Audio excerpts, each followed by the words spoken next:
Hey guys, welcome back to another video. My name is Daniel. Today we are going to be reacting to the 10 freakiest creepypastas ever told. Okay guys, so really I'm into scary stuff, but I'm totally scared of it. Like I will literally poop my pants. But yeah, let's just hop right into the video. Hope I don't throw up. Don't be afraid, Uncle Matt's here to tell you a bedtime story. And that's how you set the tone for a video. So creepypastas have become incredibly popular in recent years. A creepypasta is an urban legend or scary story that circulates around the internet. It's essentially like a scary campfire story before the digital age. And just like traditional urban legends, most people write these off as ghost stories, simply the product of a creative mind. But there will always be those out there who ask, what if it really happened? So because I've been reading creepypastas so much lately, I figured I would gather the freakiest ones to share with you all. So here they are, the 10 freakiest creepypastas ever told. Oh, and if you're watching this at night, you may want to rethink your choice. Bro, I'm watching this at night. Is 1999.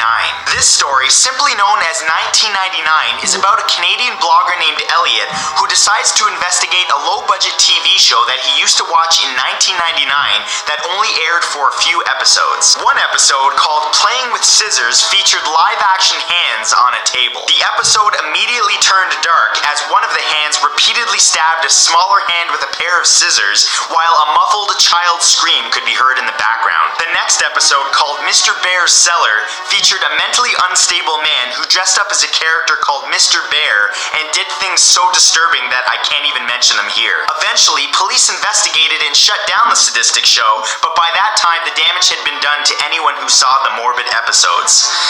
See that? We're starting the episode on a positive note. Number 2 is The Rake. In 2006, a team of researchers unearthed nearly 24 documents dating from the 12th century to the present day, describing a creature known only as the Rake. They were filled with various people's encounters with this creature. One couple described their encounter as follows. The couple awoke in the middle of the night to discover sitting at the foot of their bed facing away from them a creature that looked like a half-human, half-big hairless dog. The creature suddenly sprang up, crouched in front of the husband's face, and sprung towards their children's bedrooms. The couple immediately ran after it, but by then it was too late. The couple found their daughter mutilated and close to death, with her final words being, "He is the Rake."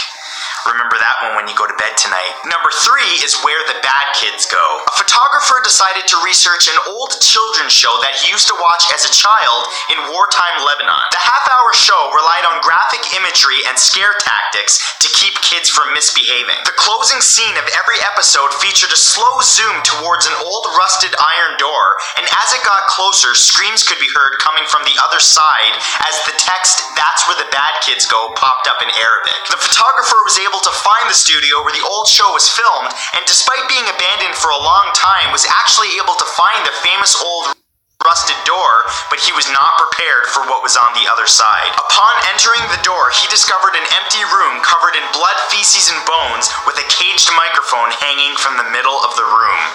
Yep, just one more reason to do what your parents say, kiddies! Number 4 is The Other Watcher. There was once a man who checked into a hotel for a few nights. After getting his key from the woman at the front desk, she mentioned that he'll be passing a room with no number, and that he should not try to enter the room or even look inside. By the second night, the man was so intrigued that he decided to look through the keyhole of the room. What he found was a very pale woman in an empty room standing in the corner. That night, he returned to his room, but on the third night, he decided to look through the keyhole again, but this time, all he saw was the color red.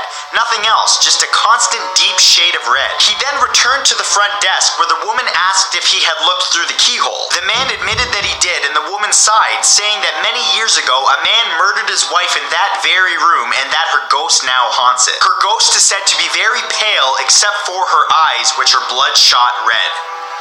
Yeah. Number 5 is the SCP Foundation. The Secure, Contain, and Protect Foundation first appeared in 2007 and is made up of numerous doctors, researchers, and agents. Their goal is to understand and catalog abnormal creatures and objects known as SCPs. The SCP website describes the discovery of many disturbing creatures, including one creature known as the SCP-173, or the Sculpture. It's a statue-like creature that has a bloody face and short limbs that must be constantly observed observed, or it will immediately kill its victim by breaking its neck as soon as eye contact is broken. There are several articles and videos on the internet about the SCP and its creatures, including the sculpture, but you should only check them out if you're constipated, because you gon' crap your pants. Number 6 is Jeff the Killer. Jeff was a little boy that moved into a new home with his family. One day, 3 teenagers attacked Jeff and his brother, but Jeff defeated them, leaving them in the street with broken wrists and knife wounds. Unfortunately, that encounter made Jeff realize that he enjoyed inflicting pain on others. One night, soon after, Jeff's mother heard crying coming from the bathroom of their house. When she entered the room, she found Jeff carving a permanent smile into his cheeks. He had also cut off his eyelids so that he could avoid sleep. His final words to his mother were, "Mummy, you lied," after which he murdered his entire family and disappeared into the night. Jeff was never seen again, but as legend has it, he's still out there looking for his next victim.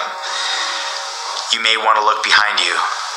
Number 7 is Wake Up. In the past, it's been reported that some victims of torture during the act would retreat into a fantasy world from which they could not wake up. In this catatonic state, the victim lived in a world just like the normal one, except they weren't being tortured. The only way that they realized that they needed to wake up was a note that they found in their fantasy world. It would tell them about their condition and tell them to wake up. Even then, it would often take months until they were ready to discard their fantasy world and wake up. I'll let you think about that one. Number 8 is Slender Man. The Slender Man is a mythical ghoul often depicted as a tall, thin figure wearing a black suit and a blank face. The creature can cause insomnia, paranoia, and memory loss, and is known to distort photographs and video. It's known for killing children almost exclusively, and if you ever see him, it's already too late. It's rumored to have been alive for centuries and even has mythology dating back to Roman times. There are several popular games that have risen based on the Slender Man story, including Slender, the 8 Pages. Feel free to play it at night with the lights off because a Slendy reaction video is always priceless.